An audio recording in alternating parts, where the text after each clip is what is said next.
Merci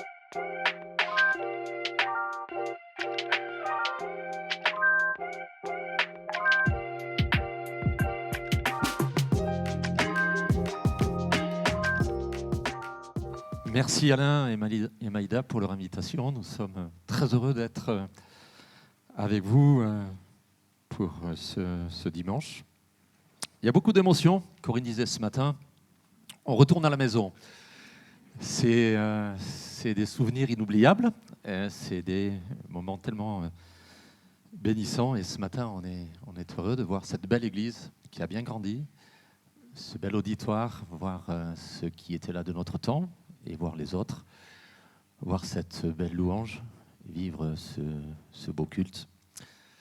C'est tellement bénissant et l'Église avance et on veut se réjouir. Nous sommes partis sur Natiota.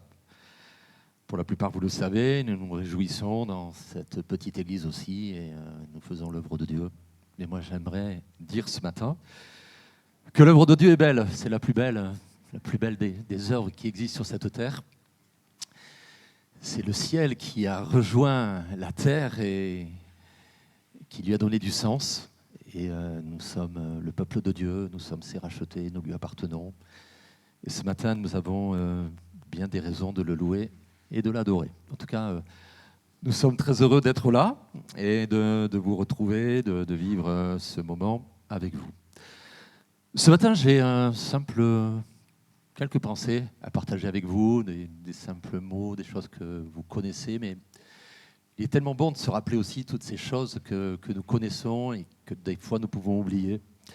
Je vous propose de faire une lecture avec moi dans le livre de Josué, au chapitre 14, et au verset 6.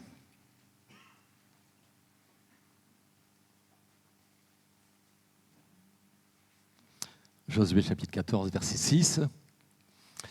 Les fils de Juda s'approchèrent de Josué à Gilgal, et Caleb, fils de Jéphuné, le Kénizien, lui dit « Tu sais ce que l'Éternel a déclaré à Moïse, homme de Dieu, à mon sujet et au tien à Kadès Barnéa. J'étais âgé de 40 ans lorsque Moïse, serviteur de l'Éternel, m'envoya à Kadès Barnéa pour explorer le pays. Et je lui fis un rapport avec droiture de cœur. Mes frères qui étaient montés avec moi découragèrent le peuple, mais moi, je suivis pleinement la voie de l'Éternel, mon Dieu. Et en ce jour-là, Moïse jura en disant « Le pays que ton pied a foulé sera ton héritage à perpétuité pour toi et pour tes enfants, parce que tu as pleinement suivi la voie de l'Éternel, mon Dieu. Maintenant, voici, l'Éternel m'a fait vivre comme il a dit. Il y a 45 ans que l'Éternel parlait ainsi à Moïse, lorsqu'Israël marchait dans le désert. Et maintenant, voici, je suis âgé aujourd'hui de 85 ans. Je suis encore vigoureux, comme au jour où Moïse m'envoya. J'ai autant de force que j'en avais alors, soit pour combattre, soit pour sortir et pour entrer. Donne-moi donc cette montagne dont l'Éternel a parlé dans ce temps-là, car tu as appris alors qu'il s'y trouvait des Anakiens et qu'il y avait des villes grandes et fortifiées. L'Éternel sera peut-être avec moi et je les chasserai, comme l'Éternel a dit à Josué. Josué bénit Caleb, un fils de Jéphuné, et lui donna Hébron pour héritage. C'est ainsi que Caleb, fils de Jéphuné, le Kénizien, a eu jusqu'à ce jour Hébron pour héritage parce qu'il avait pleinement suivi la voie de l'Éternel, le Dieu d'Israël. Hébron s'appelait autrefois Kiriath Arba. Arba avait été l'homme le plus grand parmi les Anakiens. Le pays fut dès lors en repos et sans guerre. Amen. On peut lire aussi dans le livre des Nombres, au chapitre 14 et le verset 24. Il nous est dit ceci, « Et parce que mon serviteur Caleb a été animé d'un autre esprit, et qu'il a pleinement suivi ma voie, je le ferai entrer dans le pays où il est allé, et ses descendants le posséderont. » Amen. Amen. Ce sont des textes très intéressants et très inspirants. Caleb, cet homme de Dieu, apparaît dans l'histoire biblique à l'âge de 40 ans. Et par la suite, peu de choses sont dites sur lui. Mais le peu qui est dit, on dit long, sur sa personnalité et sur sa vie spirituelle. Un petit peu comme Enoch. Il nous dit peu de choses sur Enoch. Il nous a dit qu'il marcha avec Dieu, il ne fut plus. On sait qu'il rencontrera Dieu à peu près à l'âge de 360 ans. 300 ans, pardon, et il marchera avec Dieu bien des années. Mais peu de choses sont dites sur lui. Et Caleb est un homme de Dieu remarquable qui nous laisse le témoignage que l'on peut garder sa fraîcheur et son enthousiasme spirituel toute sa vie. Et ça, c'est important dans notre vie spirituelle, de veiller à la qualité de notre vie avec Dieu. Et les paroles qu'il dira à Josué sont incroyables. Il dira, « Voici, je suis âgé aujourd'hui de 85 ans, je suis encore vigoureux, comme au jour où Moïse m'envoya. » Quelque chose, hein? Alors les années se succèdent dans la vie spirituelle. Certains marchent avec Dieu depuis bien des années, non? Moi j'ai bientôt 40 ans, ou j'ai dépassé les 40 ans de ministère. Ça passe, le temps passe. Mais l'essentiel, c'est comment nous allons aujourd'hui. Comment nous allons aujourd'hui. Et nous avons donc besoin de réfléchir aussi sur la qualité de notre vie spirituelle. Moi, j'ai toujours aimé la citation de cet homme de Dieu qui disait « Il ne sert à rien d'avoir la foi si elle n'est pas en bonne santé ». Et il va nous falloir être en santé spirituelle. Et Caleb a 85 ans et il se dit jeune. Alors, Caleb est plus connu pour son rapport après la visite dans le pays de Canaan, quand Moïse l'enverra avec Josué et 10 autres espions pour visiter un peu ce pays que Dieu leur donnait. Et les 12 espions que Moïse enverra pour visiter le pays de Canaan verront tous la même chose. Mais hélas, 10 d'entre eux vont décourager le peuple et décriront devant les enfants d'Israël le pays qu'ils avaient exploré. Pourtant, ils étaient tous partis pour examiner le pays de Dieu, le pays que Dieu avait préparé pour eux. Et ils diront, c'est un pays qui dévore ses habitants.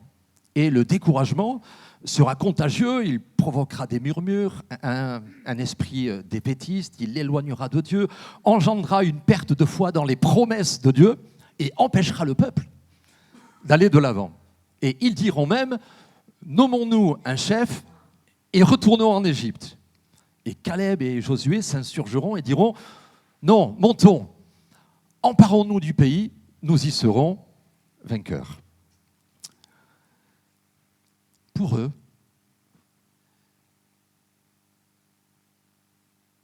il était essentiel d'accomplir l'œuvre de Dieu. Il n'y aura pour eux rien de plus enthousiasmant, de plus palpitant, de plus bénissant que de rentrer dans la vie et dans les œuvres que Dieu avait préparées pour eux. Dites-moi un peu, qu'y a-t-il de plus palpitant, de plus enthousiasmant et de plus bénissant que l'œuvre de Dieu? Elle est belle, l'œuvre du Seigneur. Elle est belle, l'œuvre de Dieu. Et nous avons besoin de garder notre enthousiasme et toute notre fraîcheur spirituelle. Je me suis arrêté à réfléchir sur ce que dira Jésus à cette église de l'Apocalypse. Tu as abandonné ton premier amour. C'est quelque chose quand même. Mais quel était cet amour? Je ne sais pas si c'était le meilleur. En tout cas, le texte ne le dit pas. Jésus n'a pas dit « tu as abandonné ton meilleur amour ». Certainement que ce peuple aimait Dieu. Cette église aimait le Seigneur. Mais tu as abandonné ton premier amour. Mais qu'est-ce qui fait le premier amour? Vous vous rappelez votre premier amour? Quand vous avez rencontré le Seigneur, quand vous êtes venu à l'église? Vous vous rappelez ce temps où l'église était parfaite, hein? On aimait entendre la parole du Seigneur, les chants, la louange. On aimait cette église. On a découvert ce premier amour. On a connu l'amour de Dieu et son amour a transformé notre vie. Et un amour incroyable nous a envahis. Cette église a vécu cette réalité-là. cet amour plein d'enthousiasme, plein de fraîcheur, plein de réalisme, le besoin d'être là et de servir Dieu. Et ce matin, oui, où est notre premier amour? Est-ce qu'il est réellement présent? Et on voit chez Caleb cet enthousiasme, cette réalité est bien présente. Il est enthousiasmé par l'œuvre de Dieu. C'est bénissant que de servir le Seigneur et de faire les œuvres que Dieu avait préparées pour lui. Mais dans le Nouveau Testament, l'apôtre Paul le dira aussi, que Dieu a préparé des œuvres pour nous, afin que nous les... Mais Dieu, avec sagesse et intelligence, n'a pas préparé des œuvres pour qu'on ne les prépare pas, qu'on les mette pas en pratique, que nous ne les pratiquions pas. Il a mis en place pour chacun d'entre nous des œuvres. Il nous a sauvés. Et il a préparé des œuvres. Et nous sommes appelés à rentrer dans les œuvres de Dieu. Et quand ils vont arriver devant ce pays de Canaan, bien sûr, il y avait des combats, il y avait des géants, il y aura des soucis, il y aura des difficultés. Bien sûr, et nous allons y revenir.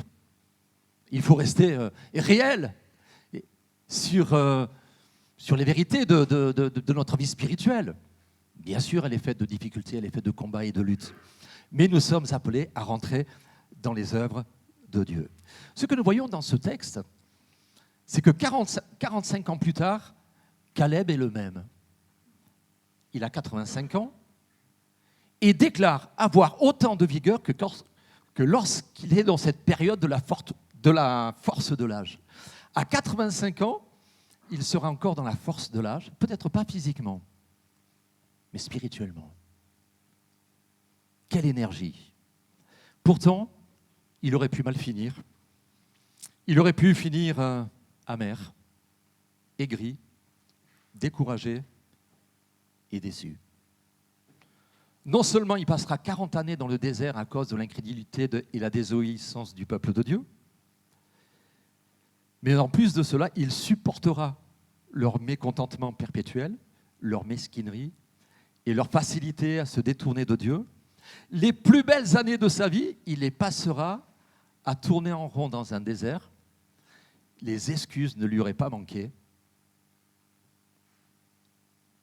pour laisser la place aux autres. À son âge, beaucoup auraient eu des regrets, auraient mal terminé la course. Mais 45 ans après tout cela, il est plein d'enthousiasme.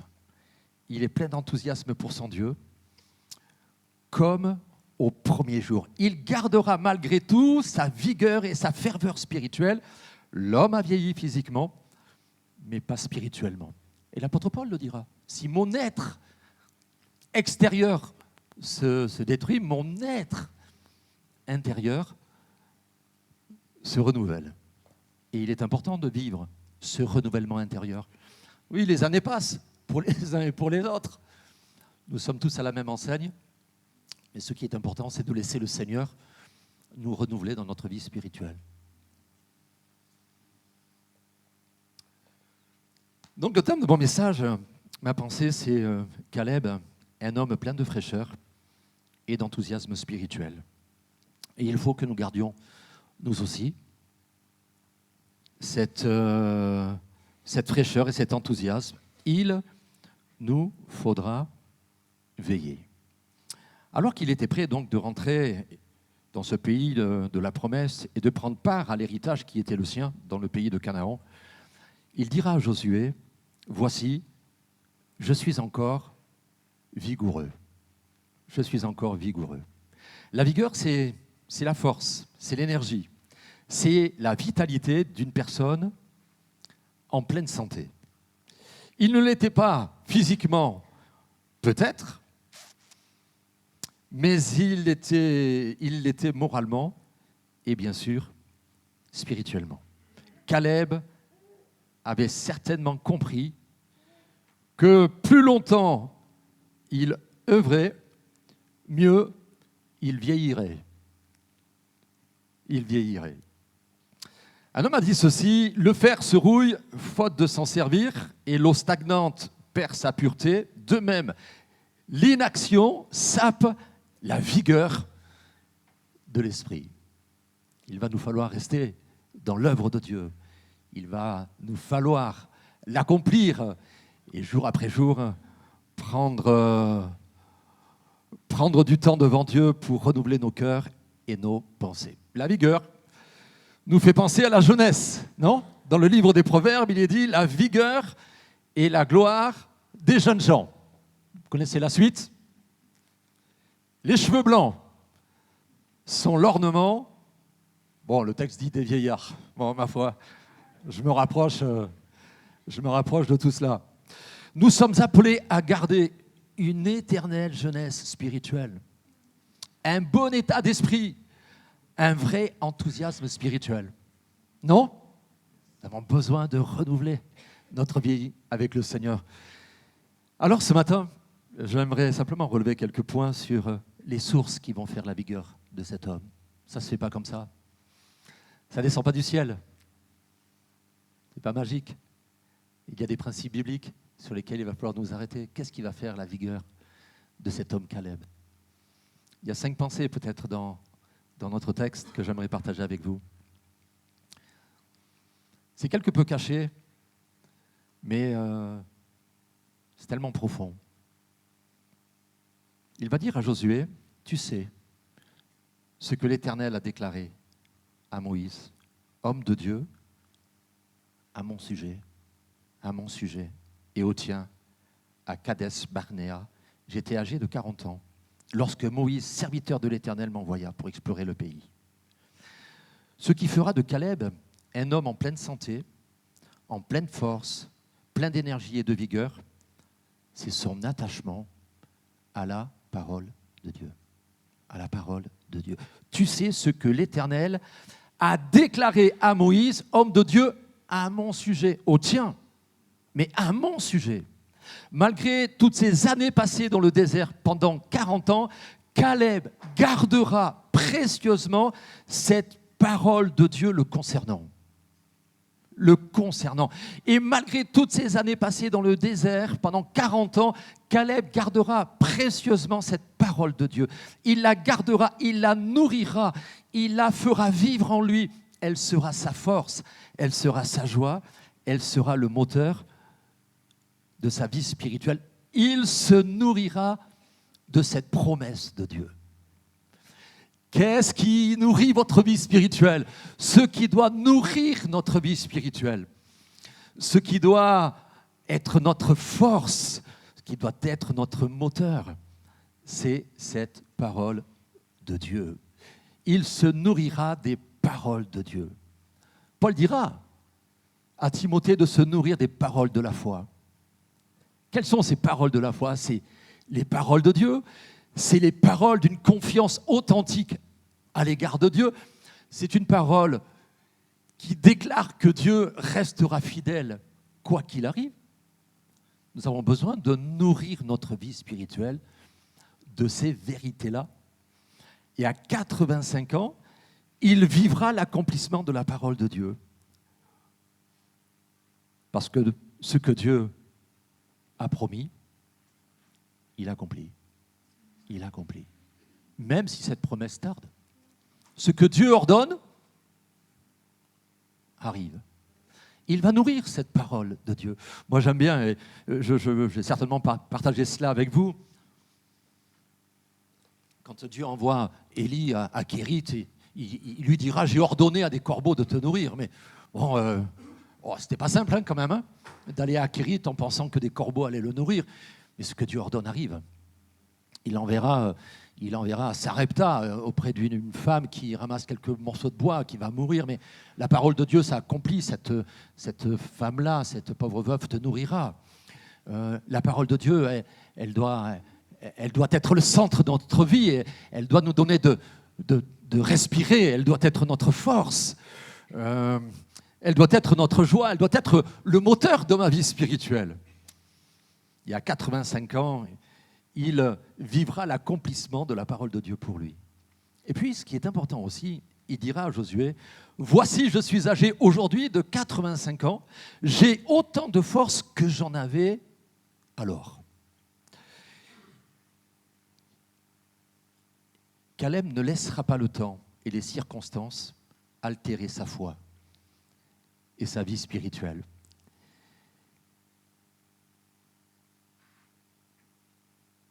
il continuera à croire dans les grandes choses de Dieu. Amen. C'est important pour nous. En général, au début de notre conversion, on découvre le Seigneur. C'est un grand Seigneur en général. Hein. C'est un Dieu plein d'amour, un Dieu qui fait plein de grandes choses.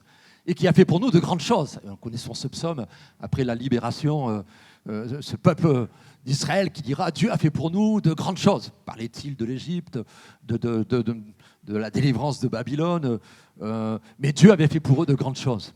Et Dieu a fait pour nous de grandes choses. Et nous avons besoin de nourrir aussi cette réalité que Dieu a fait pour nous de grandes choses. Et Caleb avait vécu dans sa jeunesse les grandes choses de Dieu dans le désert. Il avait marché avec Moïse, il avait marché avec Josué, mais il les vivra aussi dans sa vieillesse, dans le pays de Canaan. Et moi, ce que je trouve de formidable dans ce texte, c'est qu'il vieillira bien. Oh, il faut que nos églises vieillissent bien. Il faut que les frères et sœurs dans l'église vieillissent bien.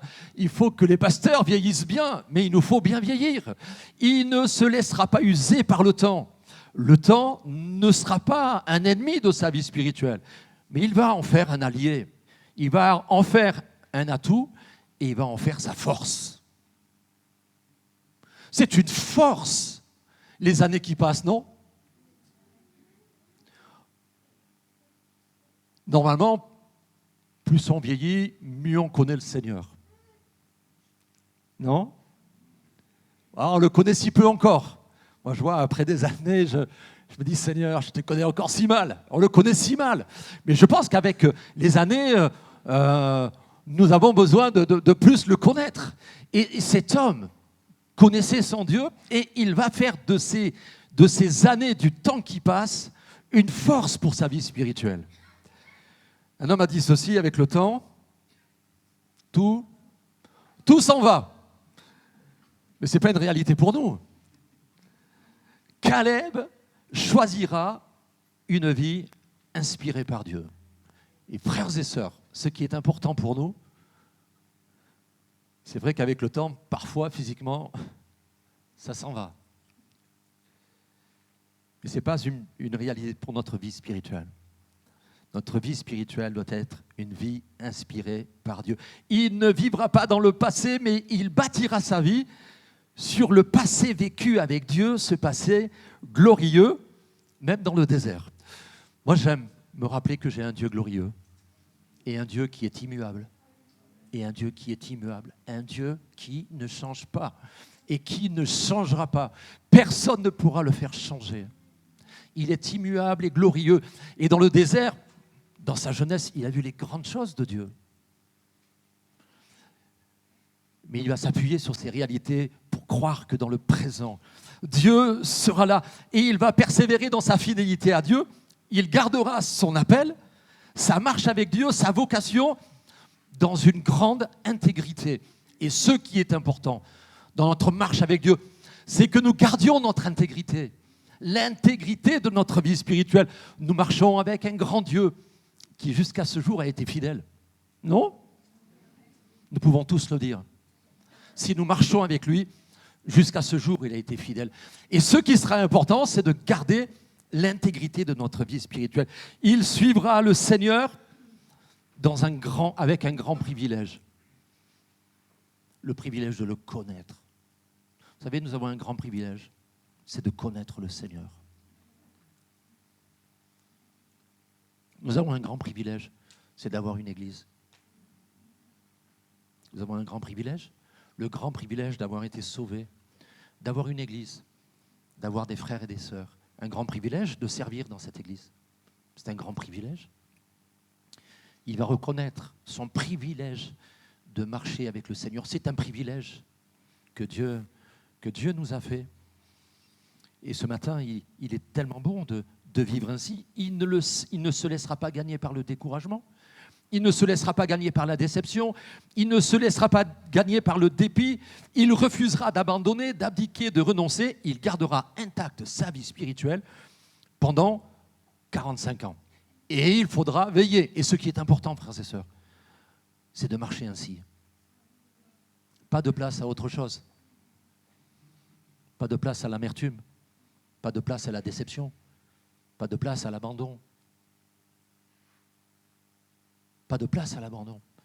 Place à l'intégrité de notre vie spirituelle. Nous devons relever ce défi du temps qui passe, en faire un atout, un allié pour la gloire de Dieu.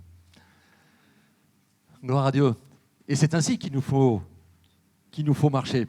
Alors je voudrais aller plus vite peut-être, je ne sais pas jusqu'à quand je vais. Il y a le repas après. Donne-moi cette montagne. Bon, je ne vais pas prendre encore 1 heure, hein, mais donne-moi cette montagne, dira-t-il à Dieu, dont l'Éternel a parlé dans ce temps-là, car tu as appris, alors qu'il s'y trouve des Anakiens et qu'il y a des villes grandes et fortifiées. L'Éternel sera peut-être avec moi et je les chasserai comme l'Éternel a dit. Caleb choisira de vivre les bons combats spirituels. Alors, on peut parler énormément de combats, je vais passer là-dessus, mais si nous voulons aller jusqu'au bout, il nous faudra mener les bons combats. Durant 40 années dans le désert, beaucoup mourront à cause de leurs mauvais combats. Et il nous faudra abandonner tous ces combats stériles, humains, qui ne glorifient pas Dieu. On en a dans nos églises, on en a partout, on mène nos combats, nous aussi. Mais il y a des bons combats, et il y a de mauvais combats. Et dans le pays de Canaan, nous le savons bien, il y avait des géants. C'est pour cela que les 10 espions n'ont pas voulu rentrer dans ce pays. C'est un pays qui dévore ses habitants, il y avait des géants. Oui, il y avait des géants, oui, parce que la vie est faite de combats et de luttes. Et dans notre texte, bien, Caleb va faire quelque chose. Il va demander à son ami Josué les terres des géants. Il aurait pu demander un autre lieu. Un autre lieu. Il a 85 ans. 85 ans, il demande la terre des géants. Alors, il faut savoir que cette terre, personne ne la voulait. Et lui, il va la prendre. Je dis, mais il est... Bon, quand même, il y avait autre chose à faire. Non ? Tout en sachant, c'est que ces géants dans le pays de Canaan étaient à l'origine de tous les malheurs du peuple de Dieu. Et Caleb les combattra et leur réglera leur compte. Le verset 15 nous dit ceci, « Le pays sera en repos et sans guerre. » Il a mené les bons combats et il en a triomphé. Amen. Et ce qui est essentiel pour l'Église, pour chacun d'entre nous, c'est de mener les véritables combats spirituels. Ce que nous menons dans toutes les églises, dans la prière. Une église qui prie, une église qui jeûne. Je sais que vous le faites aussi. Nous, on sort d'une semaine de jeûne et de prière. On s'est fait tellement de bien avec l'église. Les véritables combats, les autres, on n'en veut pas. Tous ces combats humains qui ne servent à rien. Si ce n'est à nous détourner de l'essentiel. Donc, il va mener les bons combats à 85 ans. Et le texte nous dit, le pays fut en repos et sans guerre. Il a mené les bons combats spirituels. Et ensuite, il va s'installer à Hébron. Mais à Hébron, il n'y avait personne. Pourtant, on se dit, waouh, quel homme de Dieu. Il a connu Moïse, il a connu Josué, il a connu de belles périodes avec Dieu. Et il rentre dans le pays de Canaan. Et là, il va demander Hébron. Hébron, il n'y a personne à Hébron. À Hébron, il ne cherchera pas l'honneur et les gloires humaines. Il cherchera l'honneur et la gloire de Dieu. Et la gloire de Dieu.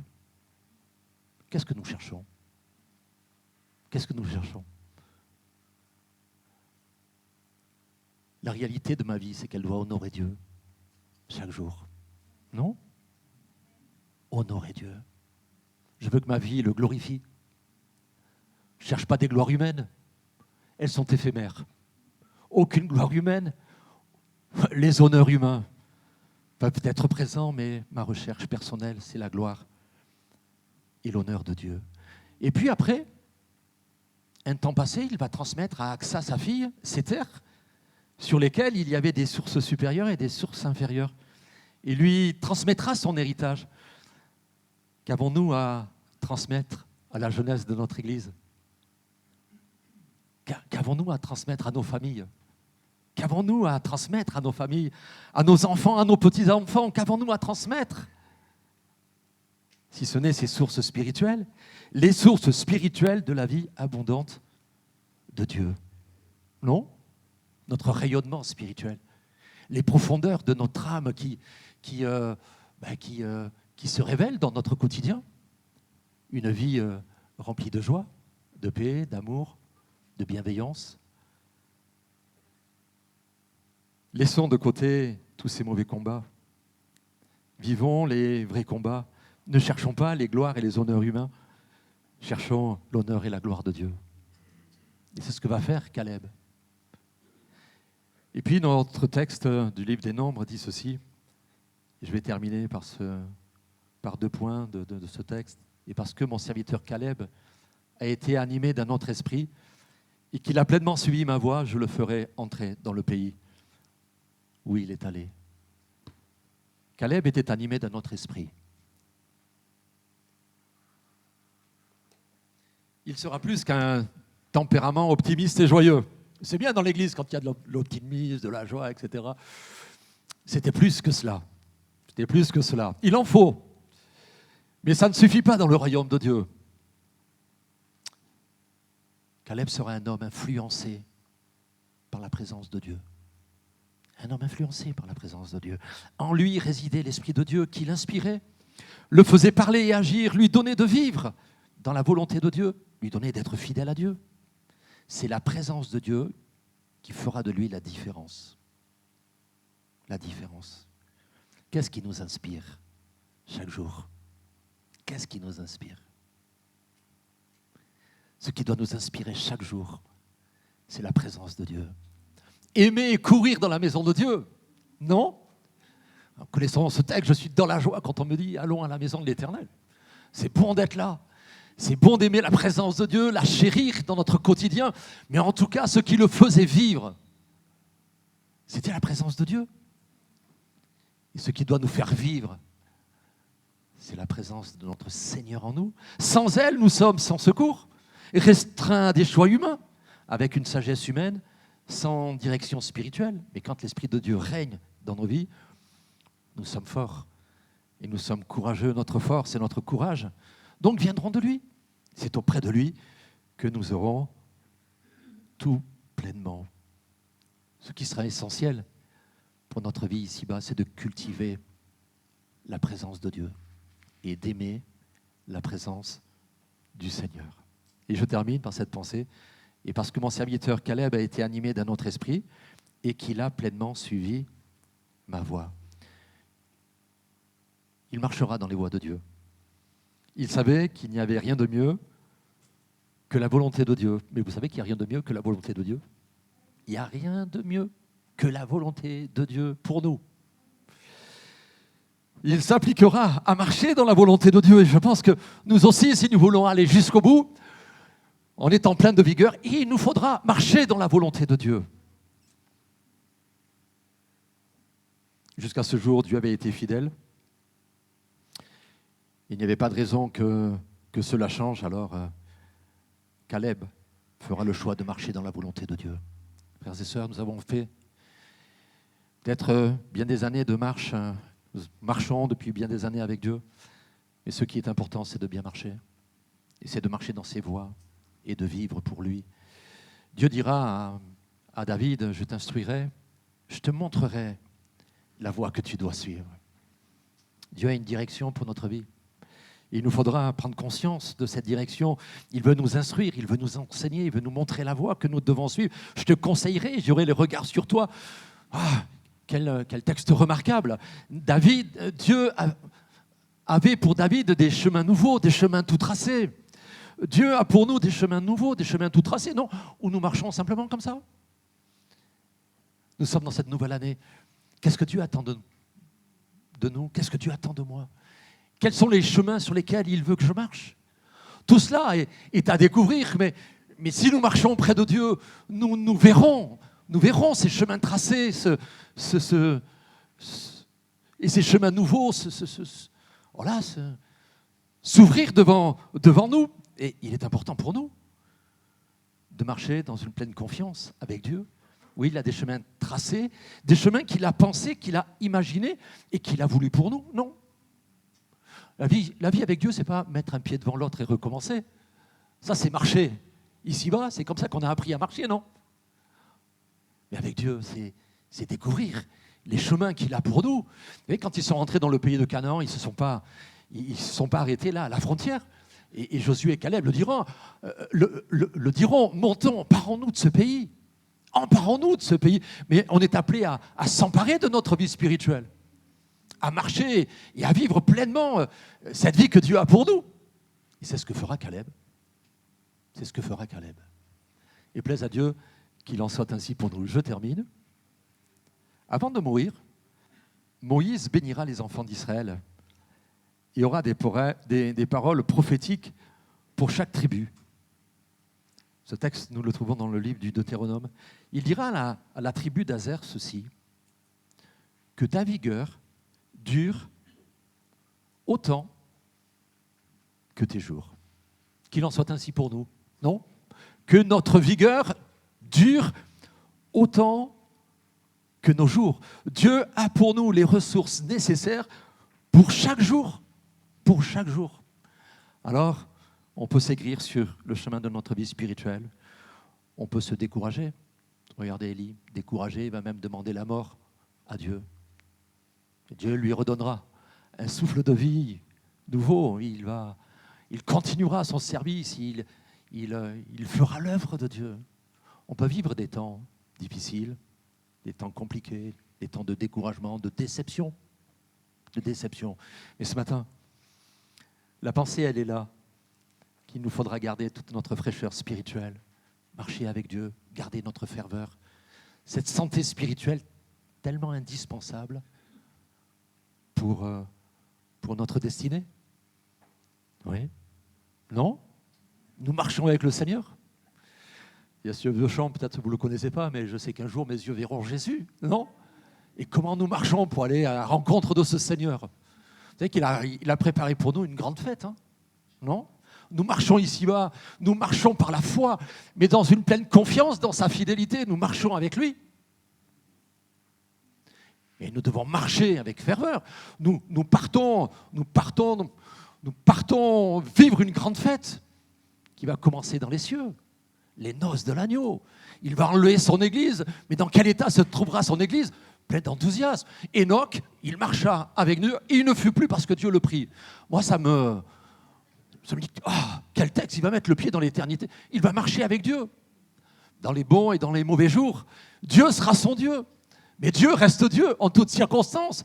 Mais si nous marchons avec lui, nous marcherons avec vigueur, avec force. Nous serons en bonne santé. Et c'est ce qui est important. Une église en bonne santé, des hommes et des femmes de foi en bonne santé, qui servent et qui aiment le Seigneur. Que votre vigueur dure autant que vos jours. Amen. Et si vous avez perdu de la vigueur, il faut la retrouver. Merci pour ta parole, Seigneur. Nous nous tournons vers toi ce matin, et nous voulons te bénir. Je te prie, peut-être pour ceux qui chancellent au cœur de leurs épreuves, de leurs moments difficiles, peut-être ceux qui sont déçus parce qu'ils ont été blessés, toutes ces situations qui, des fois, nous entraînent à prendre du recul. Ce matin, on est dans ta présence. Tu es le Seigneur. Bénis-nous dans ces instants.